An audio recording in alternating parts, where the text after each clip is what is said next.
Hey guys, this week on Things You Should Know, we're going to be talking about why cornflakes were created. Hang around.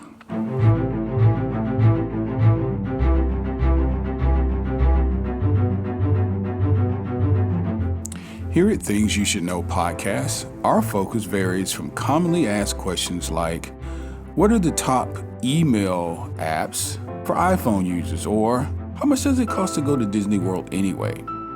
To the trending topics of the day, such as, are taxes going up or down? And who's Elon Musk? We shed light on things you probably have always wondered about, but you never got around to investigating them yourself. This podcast brings you the answers to your most commonly asked questions and makes you smarter just by listening. Information empowers, and the more information you have, the better decision you can make, and ultimately, your quality of life is based on the decisions you make. So, thanks for joining the discussion, and make sure that you subscribe today and not miss out on any future episodes of Things You Should Know.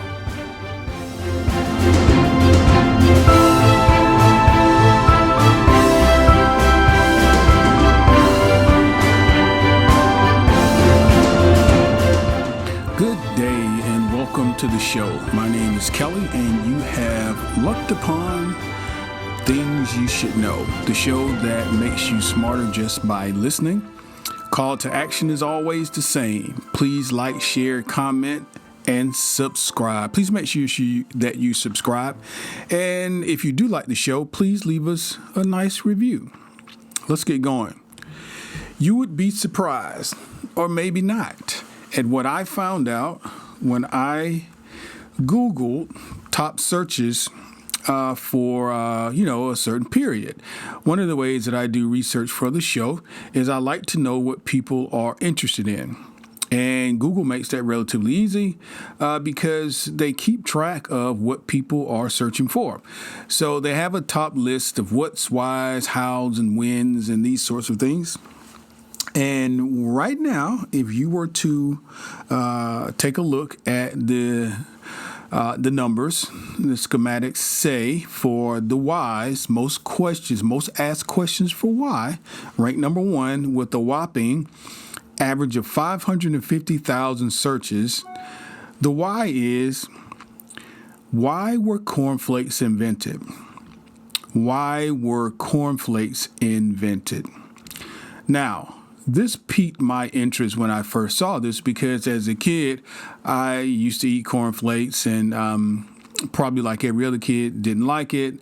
We piled tons of sugar on it to make them more like Kellogg's Frosted Flakes, and then we ate them. You had to eat them very quickly because they would get soggy very, very quickly. Now, little did I know the bizarre turn of events that were before me in terms of finding out what some of the myths, what some of the folklore on the internet is suggesting about why cornflakes were invented.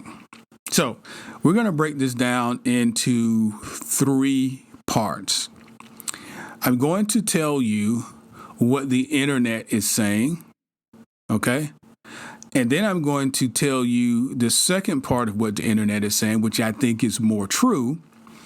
And then at the very end, I'm going to just give you some history so you can make up, your mind for yourself. And once I tell you this, you're going to say, oh, that's interesting. So cornflakes were developed by a gentleman named John Harvey Kellogg. John Harvey Kellogg, he was an American doctor, a nutritionalist, an inventor, a health advocate. But Mr. Kellogg was not high on sex. He was quite stern, quite a religious man. I researched quite a bit on this, and it's firm indication across the board, unless everybody's writing the same thing, and I don't think they are. He abstained from sex to the point where it is suggested that he did not even consummate his own marriage. And he thought, he didn't think a lot of sex and sexual activity. He thought it brought a person down. He dedicated a large part of his life to promoting health benefits and health practices for the body, genetic makeup of human races, excluding people who he thought were inferior. So Mr. Kellogg was somewhat of a racist as well. He discouraged the mixing of races, and he was in favor of sterilizing people with mental handicaps. Awesome guy. Awesome guy. And if you don't smell that, that is sarcasm. All right, so what's the real deal? Like, why were these cornflakes really created? So we did some fact checking, and one of the websites we used was Snoops, along with a few others, just to kind of see some consistency here. Snoops explains that the part I'm going to tell you in a few minutes about the internet myth or the internet folklore is mostly false. And the reason it's mostly false, if you don't know, that the greatest lies and the greatest myths and folklore and these sorts of legends tend to have some truth intermingled. That's what makes them so intriguing, because part of it is reasonable and part of it is likely true. It is just the overshadowing and the surrounding, the peripheral is always really muddy. Well, according to Snoops, the available evidence, cornflakes were primarily created as an easy to digest, prepared, and healthy breakfast food. In particular, for patients at the Kellogg Sanitarium in Michigan, which is where Kellogg's brother worked. I'm going to give you a little bit more detail about that when I go over the history. So in other words, they just wanted to create some sort of bland breakfast food, not going to excite the patients, not a lot of sugar and these sorts of things. According to Howard Markel, is a professor for history of medicine at the University of Michigan and the author of a book on the Kellogg family, the initial idea for the invention of Kellogg's cornflakes came from the need to simply create a breakfast food which could counter indigestion. I guess some of the patients were having problems, of course, with medication and in the foods, and they were having indigestion issues. Indigestion was common also. It was a common health complaint in the latter 19th century, which is when this took place, around 1895. So Kellogg's bland, grain-based health food was easy to digest, and it also was easy to prepare. And from a business side, it was cheap. It was cheap. As a matter of fact, they discovered it by mistake. By mistake. Now, what is the myth? What is the reason why Google is being asked to the tune of 550,000 requests a month of why these cornflakes were created? Well, here's why.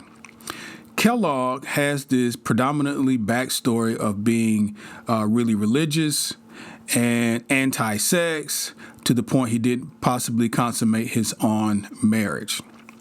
And one of the reasons, the main reasons why the internet says that Kellogg created this cereal was he wanted to have something to he wanted to create a cereal or food that would encourage people, hold on to your hats, people, that would encourage people to stop masturbating. Yes, masturbating. Your cereal, he wanted it to help you to stop masturbating. The rumor explains that Kellogg thought that sex was harmful to people's physical health. He thought it was harmful to their emotional and spiritual well-being. He personally abstained, like I said, from sex. All of their children were adopted, by the way. Kellogg said that masturbation could lead to mood swings, stiff joints, acne, epilepsy, and his solution, his remedy, was to follow a strict diet in terms of your health. And he thought that foods with certain flavors or seasoning actually increase sex drive. I've heard this before. I don't think there's a lot of science behind it. I think there's un poco, like it's a little bit of sex, a little bit of science behind, chocolate being an aphrodisiac. And, if you mix cayenne with anything, for the most part, it's going to increase your blood pressure. But that's what cayenne does. So this guy thinks that foods with certain flavors and seasoning actually increase your sex drive. And they do, but not the way that he's thinking. He believed that plain foods like cereals and nuts could help decrease it. Well, I got to be honest with you. I'm a vegan, and I have a pretty healthy sex drive. Now, I don't eat plain food. I have lots of robust spice and delicious food. I mean, they're vegetables and nuts and grains and things like that. But it actually does the opposite. If you don't have all of that junk in your bloodstream, and your cholesterol is not sky high, and your blood pressure not sky high, your blood can actually flow the way it is supposed to. And I'm talking about men and erectile issues, of course. So, according to the internet, Kellogg supposedly developed these cornflakes as a healthy anti-masturbatory breakfast cereal. And I bet you never even knew that was a thing, because I didn't either. So I said, that seems really weird, right? That seems really, really weird, which is why I thought I'd bring it to your attention, and I did a little sussing it out. Here, according to Wikipedia, is the backstory. All right, so we're going to give Wikipedia a little more credit than probably they deserve, but here's the backstory. So cornflakes, as you know, is a breakfast cereal. It's basically toasted corn, maize, what the Mexicans or what the Latins call maize. The cereal, originally made with wheat, was created by Mr. Kellogg. His name is William because he has a brother named John. The cereal was made in 1894. For his brother John. And as I indicated before, John worked at the Battle Creek Sanitarium, where he was a superintendent. So he's thinking this breakfast cereal could promote and provide a popular alternative for the patients and help decrease this indigestion issue and provide a sugarless substitute there within the confines of sanatorium. Okay, well, William Kellogg wanted a sugar to increase the popularity of this because people didn't like it. It was bland. You've eaten it, you know it's bland. So just jumping back a little, I think Wikipedia may have made an error here because according to all the articles I've written, John Kellogg was the one who created this.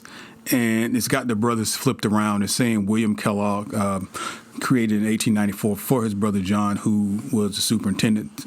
I don't know who was who now at this point because it looks a little screwy.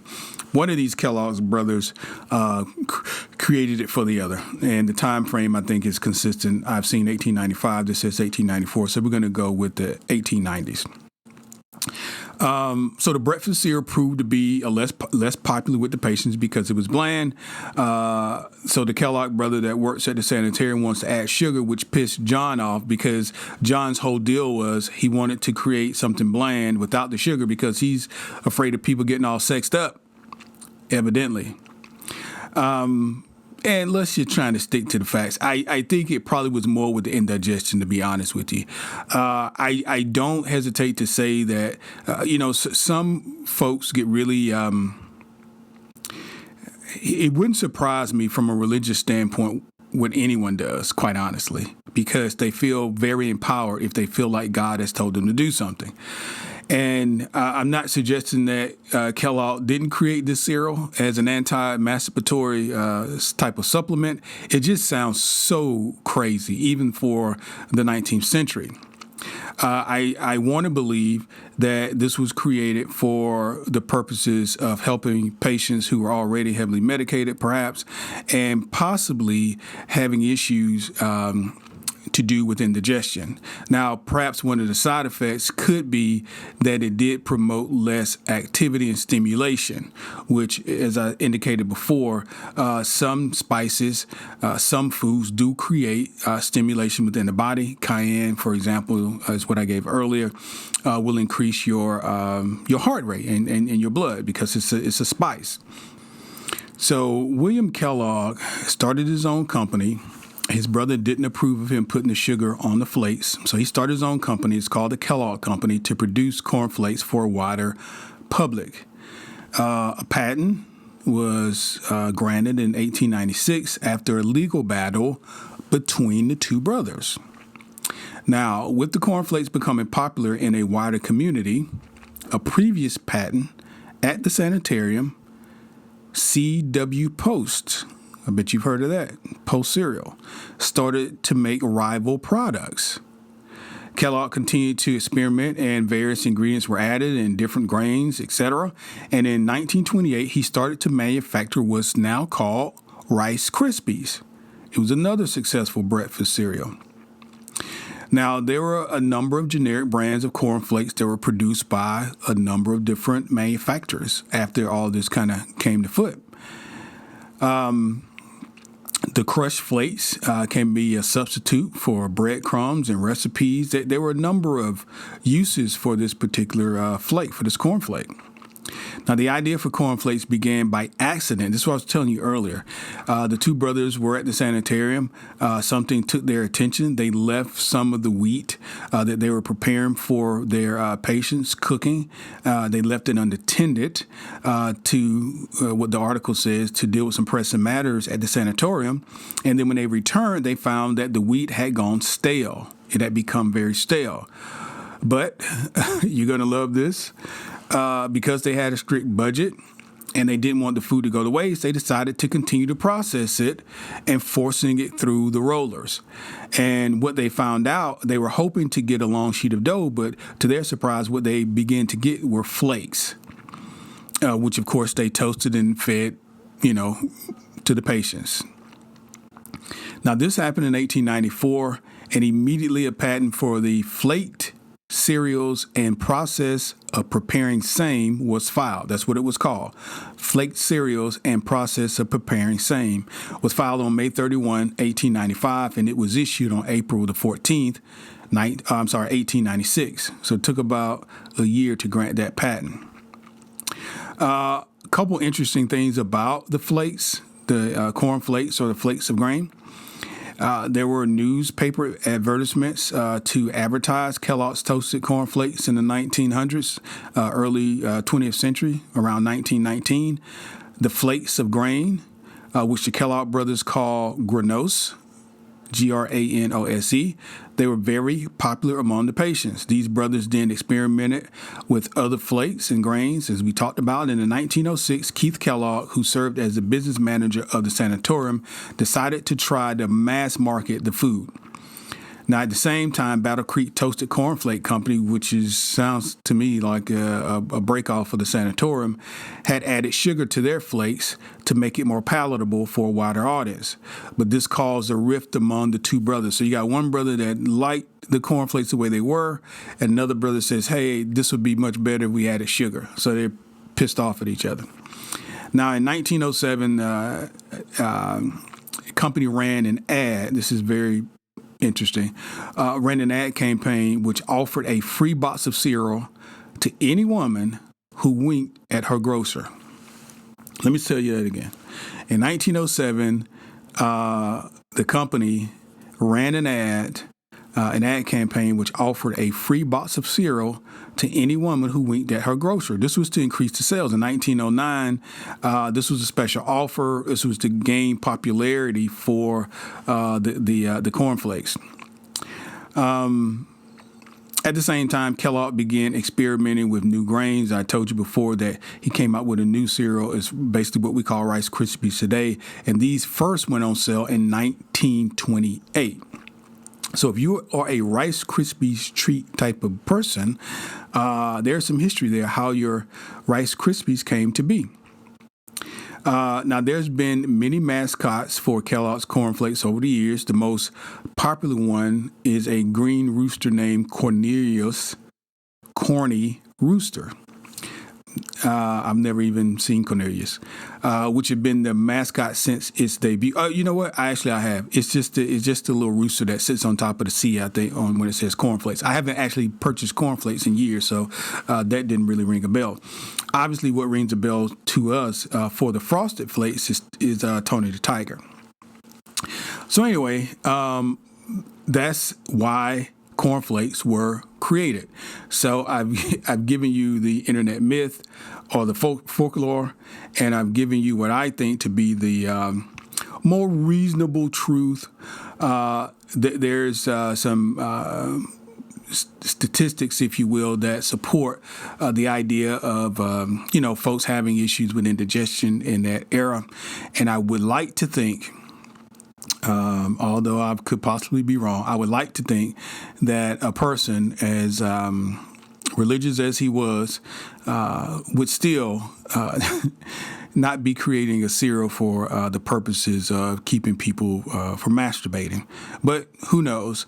So when you go and you search why on Google, cornflakes were created, don't be surprised to see Mr. Kellogg's name pop up, and to hear about him, how anti-sex he was, and the fact that he wanted to share that same joy with all of you and pump a cereal into the communities, into the world that did not promote sexual behavior, particularly masturbation. I hope you find this interesting today. I found it very interesting. One of the ways, again, that we research for the show is we just kind of see what are people searching for. And this one kind of caught me off guard. So I said, you know what? I wonder if you knew this. So did you know that? If not, continue to listen to Things You Should Know. These are the sorts of things that we bring to you every week. We're usually pretty short and sweet and to the point.